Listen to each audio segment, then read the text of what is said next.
I am honored to be joined with Clare Dimond, who wrote a book recently that just blew my mind. It's called Real, The Inside Out Guide to Being Yourself. And I just loved this book.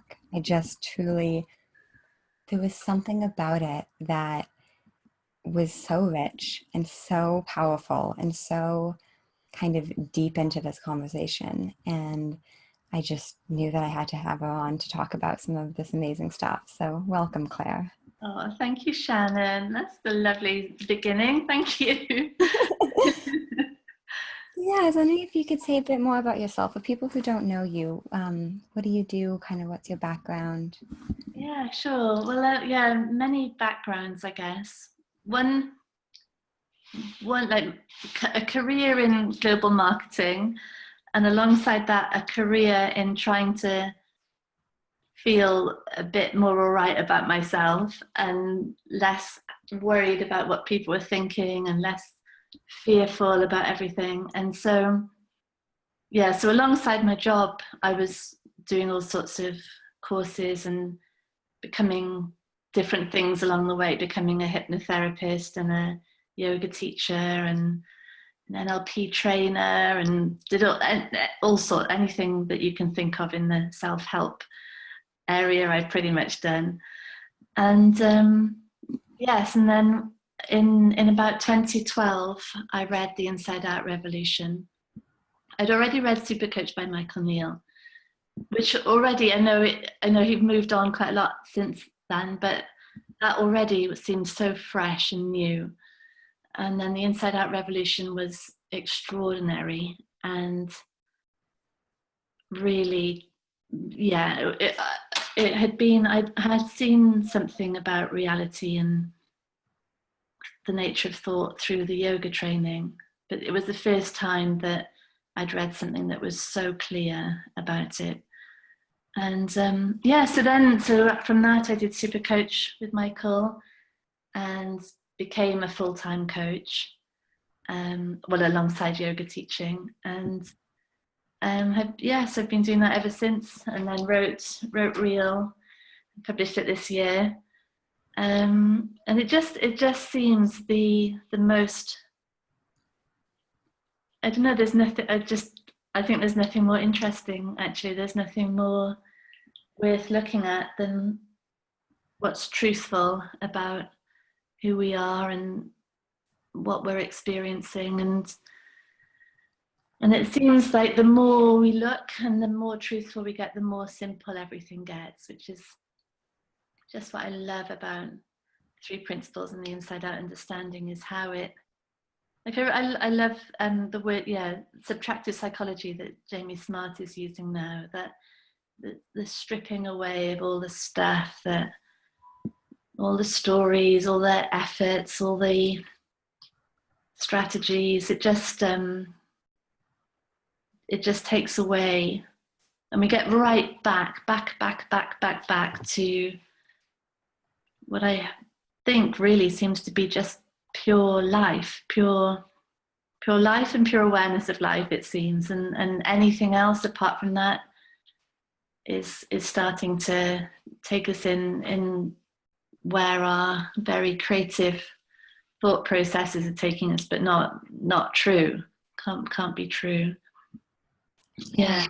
Yeah, and that's like right at the beginning, like right at the start of the book, you had this basically passage that I read it and I was like, whoa, if that's true, that changes everything. And so I'm just going to read it out. And it says, what we think about ourselves and the world is the only cause of any problem we ever have. This false idea of who we are is the source of every limit and every burden, all insecurity and anxiety, every frustration and disappointment, all lies and deception, every conflict and every suffering. And I just got chills because I was like, oh, that is so profound. And I noticed, like, in my Kindle that, I mean, I had it highlighted, but it was underlined, which means that other people have Yeah. highlighted it too. Yeah, I feel that as well. Yeah. And I was just like, I just wondered if you could say more about that, because that is such a a bold statement that the only problem we ever have is what we think about ourselves. And there are Yes. people who are like, no, no, no, we have environmental degradation, we have children starving, we have wars, we have, we have all of these things that are real tangible problems, and the source of those is not the fact that, what we think about ourselves in the world. Mm. So Mm. yeah, how does that look to you? Like, that's what it all really comes down to, and how much hope does that give us for not just personal change, but for the world to change? Oh, a lovely question. Yeah, it seems to me that when we're getting very still and quiet with what's going on, it seems that we start to realize that either we are in the thoughts, believing they're real, reacting to this as though it's real, or we're consciousness and we're awareness of an idea, of a person that is reacting to ideas of things. And that, I think that seems to be as truthful as we can get. Like, once we start down the understanding that we experience life through the creative energy of thought, then if we keep, like, logically step by step following that down, then every single thing, ourselves included, has to be a creation of thought. And so we're either in a story that looks real, or we're with the awareness of the story. And I can't, personally, for me, I can't see any place to stop, like logically stop along there, until you get right to the very end, which is the whole thing is a creation of thought. It's the whole thing is a film, and the truth is that we're the screen on which that film is appearing. Doesn't make, like, if you once you start embarking on that route, you can't stop. You got to go the whole way, it seems to me. There's no logical place to stop. It can't be, well, yeah, I experience my husband say through thought, but who I am is real. It can't be. Right. and so then it's got to be the same for everything. It's got to be the same for wars and famine, and that all of that is appearances within consciousness, and we can believe it and sit there in tension and stress and judgment, and this should not be happening. It's okay for this is happening, but that should not be, which doesn't make sense. I mean, I think we can't have that anymore once we start going down this route. And so the only thing that makes sense is that we are the pure awareness, and within that, these ideas occur. And so we have an experience of famine on the other side of the world, but all that is ever is a creation within the consciousness that we're making possible. We've got no idea of the reality of that. Really, we don't know what it's like to be, even if they told us, even if we hear on the news, it's still only an interpretation within personal thought. And so it's all or nothing. Like, either we're saying, what we're thinking is real, we're actually just, all we're doing is reacting to what's actually real, we're having an experience of a real person, or we're saying, no, this whole thing is thought created, and therefore all of it is okay. All of it's okay from that perspective. And it seems that when we realize that, when we come from the place of all of it is momentary experiences, and then we take away the separation from it, and we take away striving for things to be different. And it's funny because we talk quite a lot about acceptance, but it's a sort of different type of acceptance. It's not that something is real and we're accepting it, it's that we're a space for all thought, all creations, all films, all stories. And that's so gentle and clear. Because I think when we see that, then we're relating to our experience in a very truthful, loving way. And from that space, then who knows what we do, you know, it just, with life will move us, because that's, nothing else can happen really. Yeah. Yeah, just it becomes a kind of, it reminds me of the poem of Rumi's Guest House, Yeah. about letting everything be welcome and letting everything come and go. And it's so hard for us to do that as humans sometimes, because we have so much resistance to, you know, our ideas about life should be like this, and this isn't okay to experience, and this isn't okay to have these ideas or these problems. And then we step a little bit back and say, okay, well, if I can only experience my thinking in any moment, then it's possible for nothing in the outside to change, nothing in my circumstances, nothing in the amount of food I have or the amount of bombs that people are dropping on people. And yet I can have a completely different experience of that.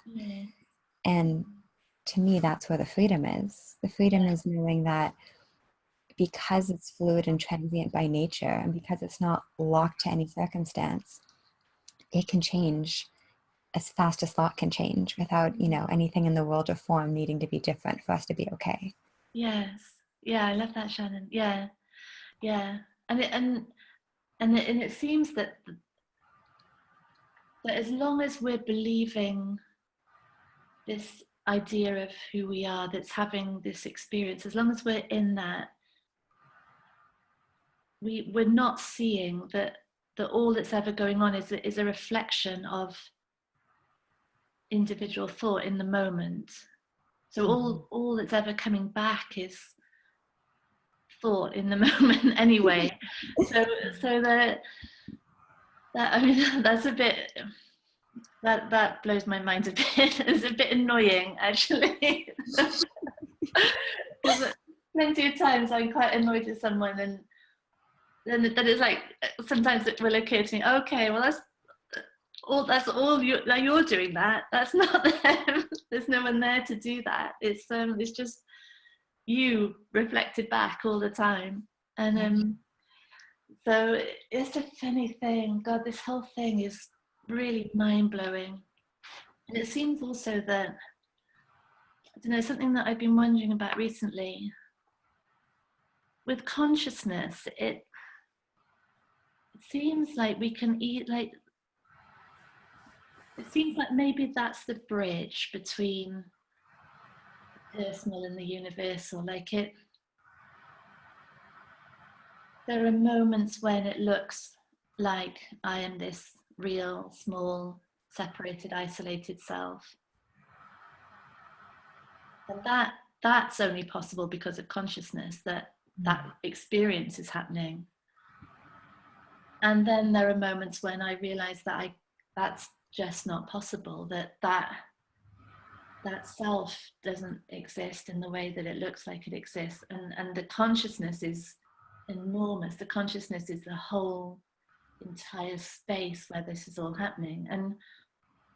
And yet it's the same consciousness that is making both possible. It seems that somehow is the link, it seems, between those moments of isolation and resistance and looking for something else, and that deep understanding that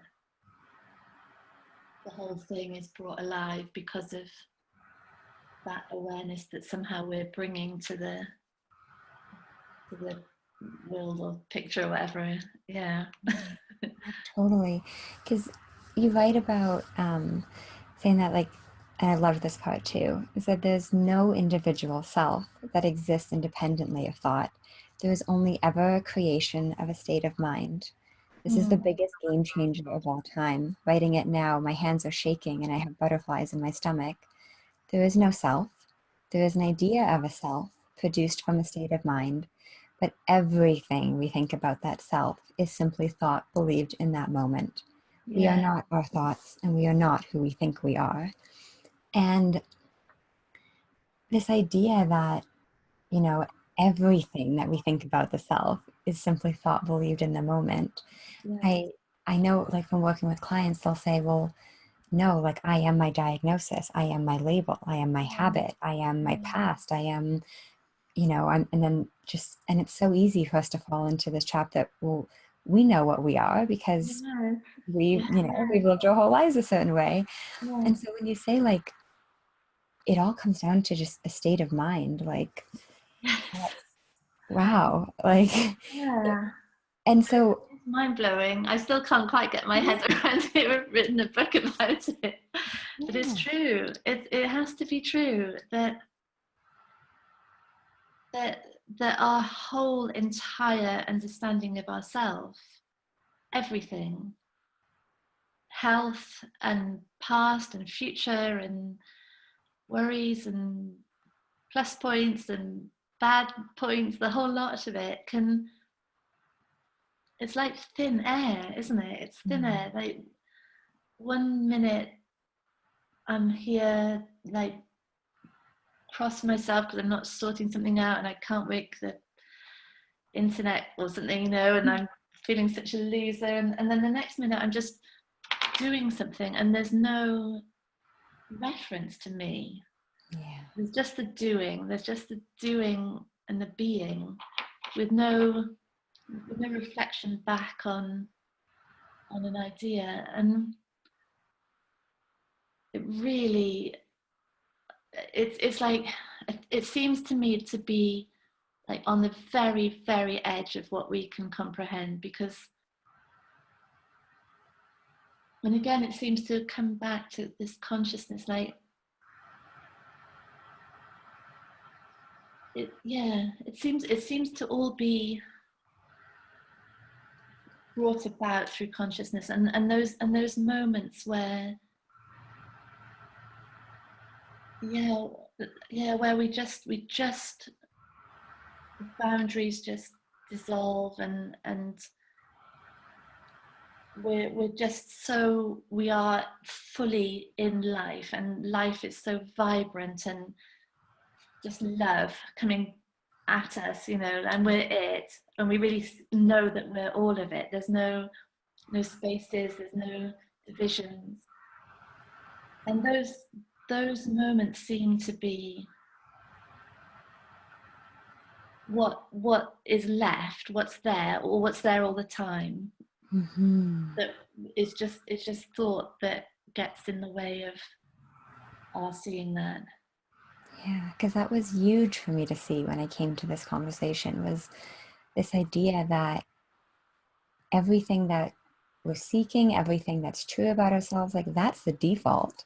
And Yes, yet we grow up in this society that says, well, yeah, happiness is a result of something, well-being's a result of yeah, something, wisdom's a result of something. And then to have that flipped and realize, well, that's what's there when I'm not so caught up in all these other ideas about who I am, yeah, is just, that in itself was just like a complete game changer for me. yeah, And it's so true, because it's like everybody has that experience where they drop out of their ideas about who they are. They drop out yeah, of their sense of, I'm these labels, I'm these things that happen, I'm this tendency, I'm this whatever.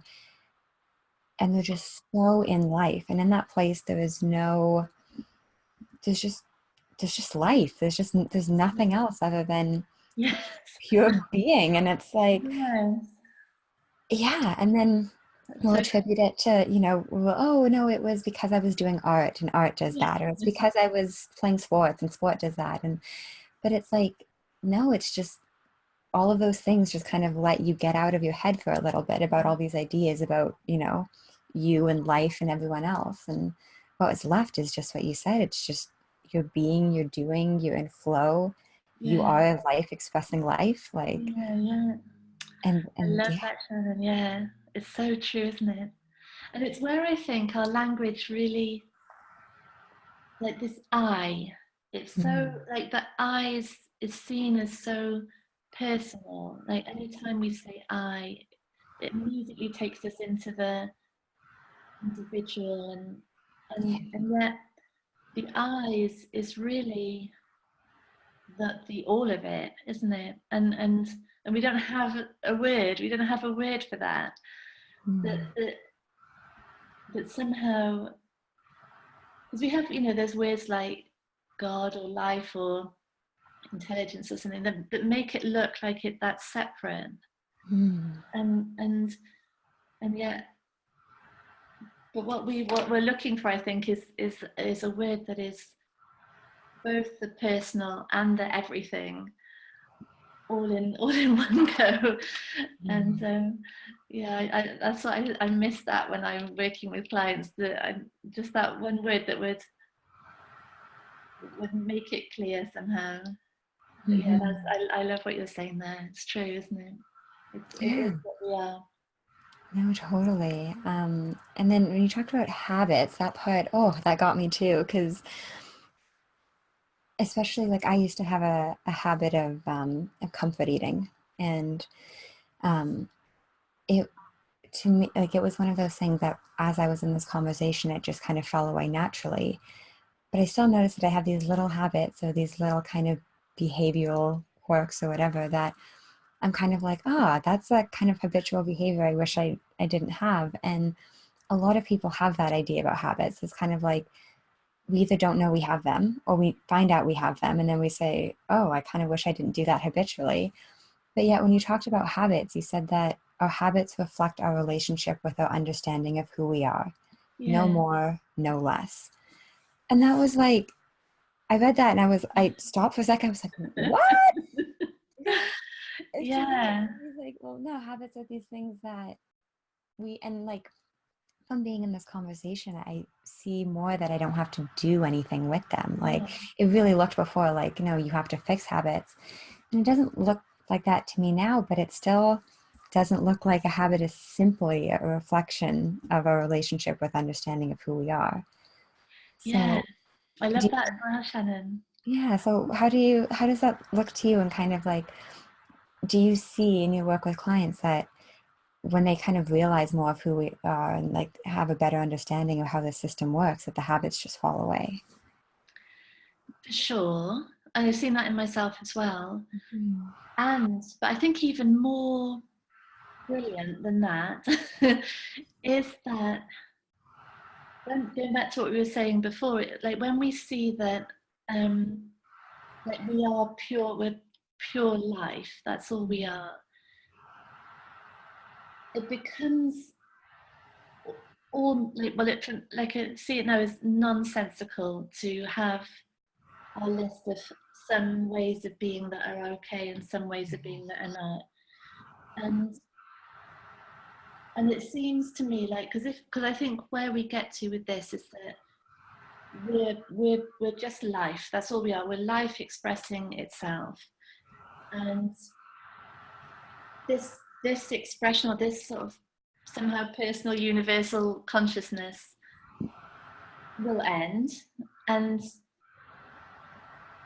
and from that perspective, there's not one single thing that can be wrong to be doing. Mm. It's because where, at what point does it become okay and not okay? It Mm. there. If again, it's like this continuum. I think once we start seeing that all doing is just what seems to be happening from whatever understanding is going on in that moment, Mm. then it's all perfect. It is all perfect. So it doesn't matter if we're sitting there eating whatever we're eating, or buying whatever we're buying, or Mhm. having crazy relationships with whoever we're having relationships with. It there can't be a point where we say, well, that's okay and that's not okay, other than through what we're making up through thought Right, in the moment. right. Like it's like if we were going to die, in 5 minutes time. Everything that's happening right now is beyond perfect, isn't it? It's just like the most perfect expression of life right now. And so, and so what I see happening is like when we start just watching what's being done and loving what's being done, then all of it's okay. We're not intervening in it. We're not trying and forcing and we just, I don't know, maybe things fall away or maybe they don't, it's and that doesn't really matter. It doesn't really matter then. There's nowhere to get to. There's no different way to be. It's just Yeah. has to be all okay. It has to be all okay.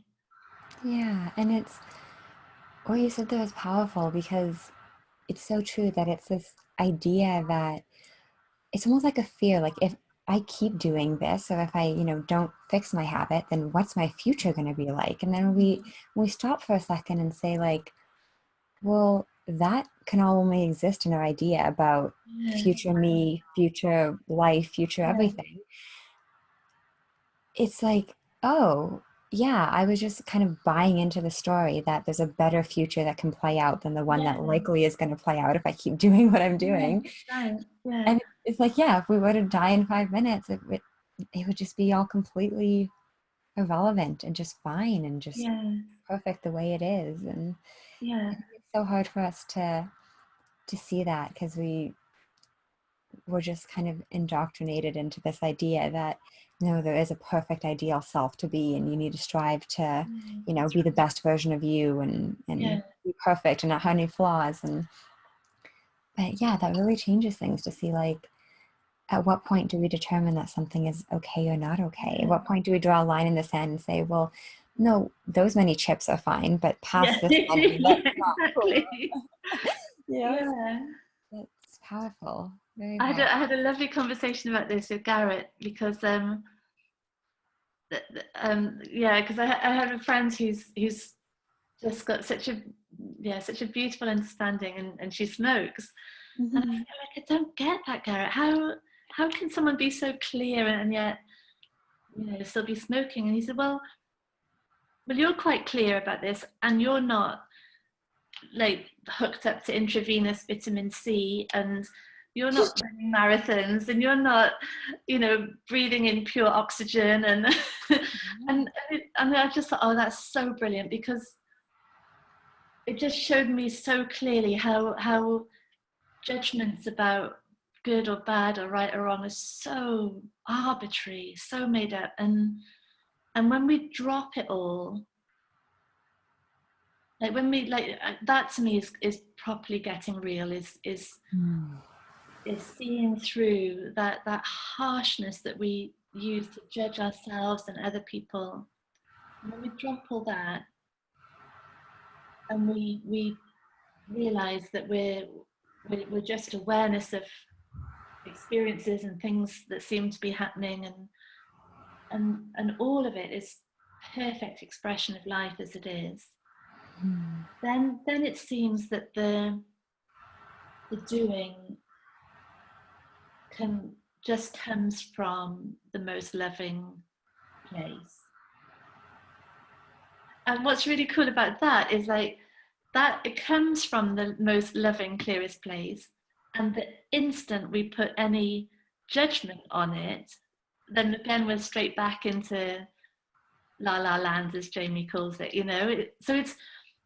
I had a lovely chat with a client about this, about integrity and about changing the Mm. world, and you mentioned the environment and things like that, and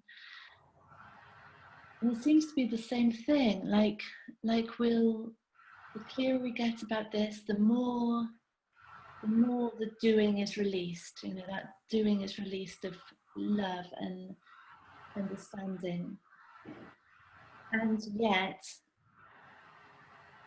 we we can't we can't say what that will be, or we can't say that because I'm from love and understanding, I'm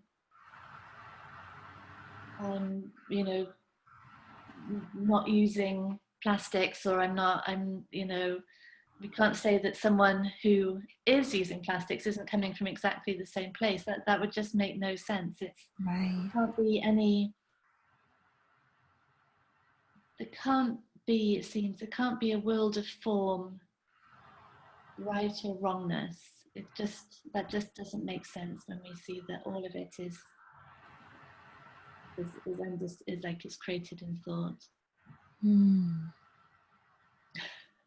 Yeah.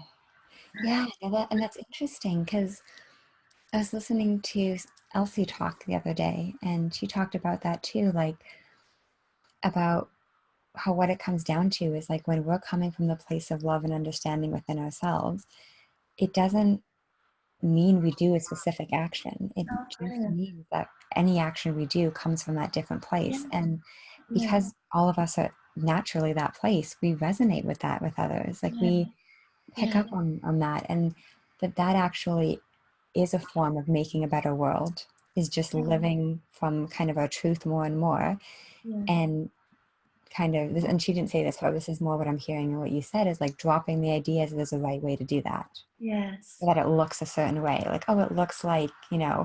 bamboo toothbrushes and no plastic and mason jars in the kitchen, and it's like, no, but it's, yeah, it's fascinating to think about. It's so that, yeah, it really is fascinating, because it's like that seems there's that fine point where,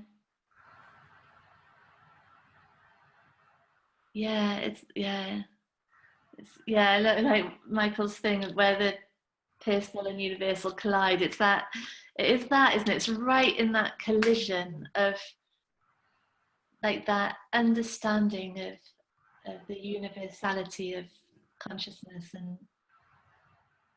and then that understanding, it inevitably becomes form, Mm. and the minute that we're judging or critiquing the form, we're right back into the very personal, aren't we? Into the, Into the, I know how this is supposed to be, I have ideas about this, yeah, I am smart and wise and have a university degree and blah blah yeah, blah. that's right. Yeah, And yeah. So yeah, yeah, it's so oh, it really blows my mind, all of this. It's so nice talking about it with you. I love this. yeah, no, I just We could talk for hours now. no, no, my mind was blown reading it because it's just what we're talking about is so kind of just fundamental to every single thing in life. There's Yeah, no kind of getting around it. There's no getting around the fact that we live from the inside out. There's no getting around the fact that we are powered by this universal intelligence. And like we all see it in different ways, and we have different language, and we have different kind of, oh, I say it like this and you say it like this, but yeah. we're all pointing to something that's so big that it's sometimes hard to wrap our head around. Like, Yeah, yeah, yeah. yeah. And it's interesting because some, people are saying, why, if we're pure love and if we're pure awareness, why do we have this sort of alter ego thing going on where we're believing that we're not that, and we're believing that we're anger or hatred or separate, and it seems to me like like the way I've put it in the book is that we have this idea of self in order to come back, to Mm. actually realize who we really are. But I'm starting to wonder now, maybe it's the opposite, like a bit like what you're pointing to there, like it's so huge, it's so enormous, this beauty and love and magnificence, even just like the flowers just here, that the detail, like it's so Mm. enormous that maybe we just can't handle it. We can't handle that much. And so we, like, it's for our own good that we have these moments where we don't notice it, like we're so stressed, we forget to notice how spectacular our life is. And so maybe I don't know, it's just, maybe it's the other way around, maybe it's too good to handle, we just need to sort of, oh. Yeah. Yeah. It's just, yeah, it's fascinating to think about. Yeah. There's a passage in the conclusion that, oh, I deeply resonated with it because I read it and I was like, I was kind of like, I'm so glad Claire put this in the book because you do give a bit of a disclaimer at the beginning that, people can sometimes come to this conversation with a lot of kind of fear about, what do you mean I'm not my ideas about who I think I Yeah. am? What do you mean I'm not what I thought I was my whole life? Like that, it certainly wasn't settling for me. And I know that it can be unsettling for Yeah. people to kind of, especially when we're so identified with, I'm this label, I'm this thinking, I'm this feeling, I'm this habit, I'm this belief. And then it's like, oh, she's telling me I'm not any of that. And it kind of throws us. And one of my biggest fears in kind of seeing this deeper was that I thought, okay, well, if I'm not the ideas that I think I am, if I'm not what I think, then I'm just going to have a life that's completely kind of chaotic, random, dangerous, unhelpful. Like I'm just going to go off the tracks Yeah. and and so then you have this part in the conclusion that says, and the strange thing is, the more we come to see that we have absolutely no idea who this self is, the more we seem to know when our life aligns deep down with who we really are. This alignment comes with a profound inner sense of truth and rightness. We know when we are being true to ourselves, and we know from the stress, tension, and unease when we are not. Mm.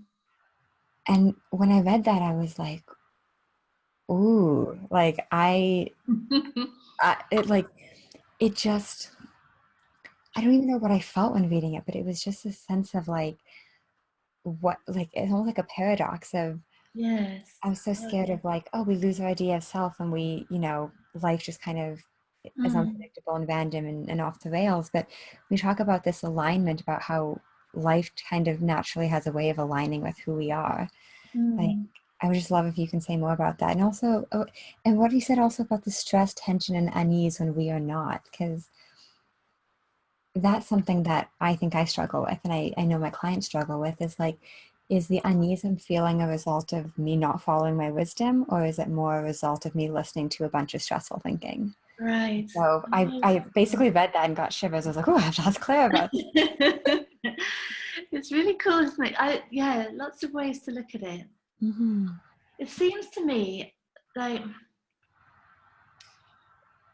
for a while with the three principles, I got a little bit caught up with like trying to discern between wise thoughts and not wise thoughts, Yes, and I've been there. and um and that's it's a bit hard going. And back to our conversation earlier, there's it's all the same thing really, like it is all the same thing, and trying to put judgment on, is this wisdom telling me to do this talk, say, that seems scary, or is this fear Mm, wisdom that tells me, maybe don't do that? And it's just like going round and round in circles and just getting busier and busier. And so it was partly why I wrote the book, actually, to because it seems to me the more useful distinction to make is to like sort of come right out of that, and to really just constantly look at, what am I here? Like, am I caught up in believing and thinking, or am I awareness of believing and thinking? mm, And and it seems a bit like, I mentioned in the book somewhere about a child's game of hotter and colder.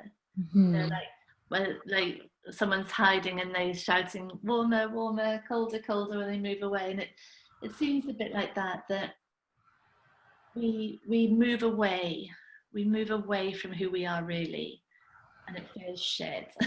We yeah. really like, oh, this is not who I am. And the whole thing is, it just like sits badly with us. It really sits badly. Mm, And then we come more and more close into who we are, until and I've worked quite a lot with Grace and Hart, and I love his descriptions of when he will be like, he'll have tons of fear about playing a game, say, and then he'll professional rugby player, be suddenly out on the pitch, and he is all of it. He's the whole thing, the grass and the players and the spectators, the other team. He's all of it.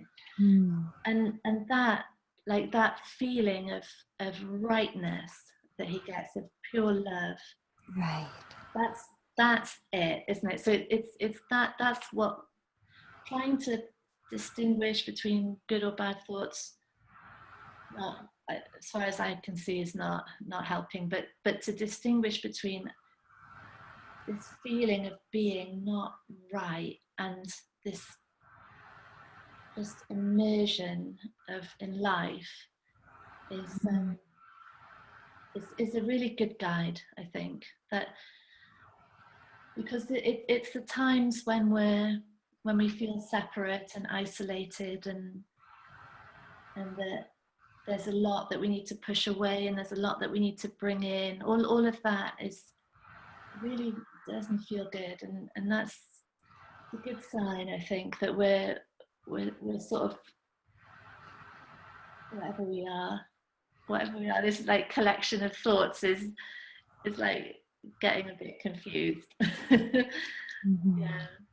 Yeah, and it's like from that place of just, kind of, yeah, stepping back of it or dropping out of it or whatever metaphor for kind of going a bit larger than that. It's like when that happens, then because we're just so in touch with what's true and what's really going on, like our life has to align with Yeah.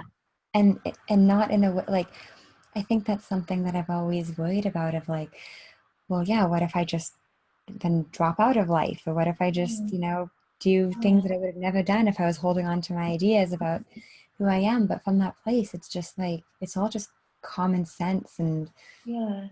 and flow and just, and yeah, and it's like, I don't think we have as much to be scared of than we think. Like we think it's kind of like, oh, it's unknown, it's scary. It's like I don't want to let go of my ideas about who I am because that's kind of what's holding my life together. But then it's like what Grayson said about why just become everything. It's like Mm. in that place of seeing like I'm not this little idea of who I am, I'm something so much bigger. How can we not align with what's best for us and others? Like how could Yeah. we it seems like that has to be the natural consequence of kind of experiencing something deeper Yeah. and true. Yeah. It's interesting, isn't it? I love that. The Because I think what's happening is that we start really seeing clearly that the fears we have are are are just irrelevant, and so we have, it's strange that Rupert Steer is a teacher that I really love listening to, and he talks about how to have freedom from fear. The only way to have that freedom is to just embrace fear, like to love fear. Mm. And it seems that that's what we're talking about with all of this, is that all of those limits that we think we have, all of the things that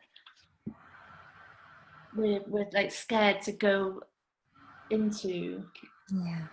it really seems like we see them so clearly that there's nothing, let's say with money, say, like when we really, like we well when we really see that whether we have 1 penny or £7 billion Mm-hmm.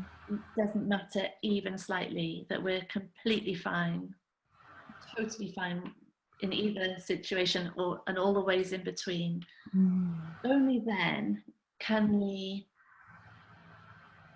only then can we experience wealth. Only then can we really experience the having everything. And and then it seems like when someone realizes that, so when someone really sees, maybe after a lifetime of stressing about money, and someone really sees that they're completely fine whatever they have, whether they have nothing or millions, then it seems like life, they just settle into any amount of money that is right in that moment. It's Mm. like it comes that way round, isn't it? It has to come that way round, and it's the same with every single aspect of life and self, and it comes from understanding initially, and Mm. then and then it's and then perfection, really. From that, then perfection. Just there's nothing to change in any of it. Oh, that's so beautiful. And yeah, what it really comes down to in the end is like we were talking about earlier, it comes down to that place of love and understanding and everything being okay within ourselves. And then the world of form just has a way of doing what the world of form is going to do. Yes. But we've actually found the gold. We've found what we need Yeah. to find, and the rest is just kind of icing on the cake instead Yeah, of the we cake found the goal. itself. Yeah, that's a lovely expression. It's true. It is that, isn't it? It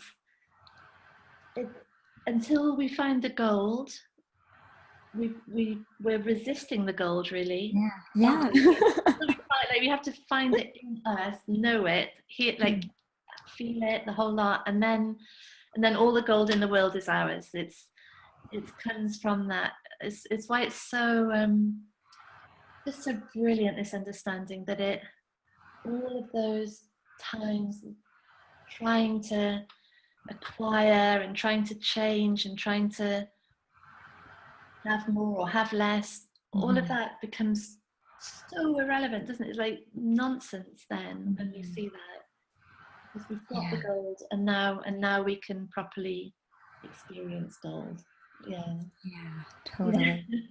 Oh, I think that's a beautiful note to end on. So thank you so much, Claire. This has been just so rich and so lovely to just hear your amazing wisdom on this, because when I read this book, it was just one of those books that I was like, I just feel like I kind of dropped down another flight of stairs in my understanding.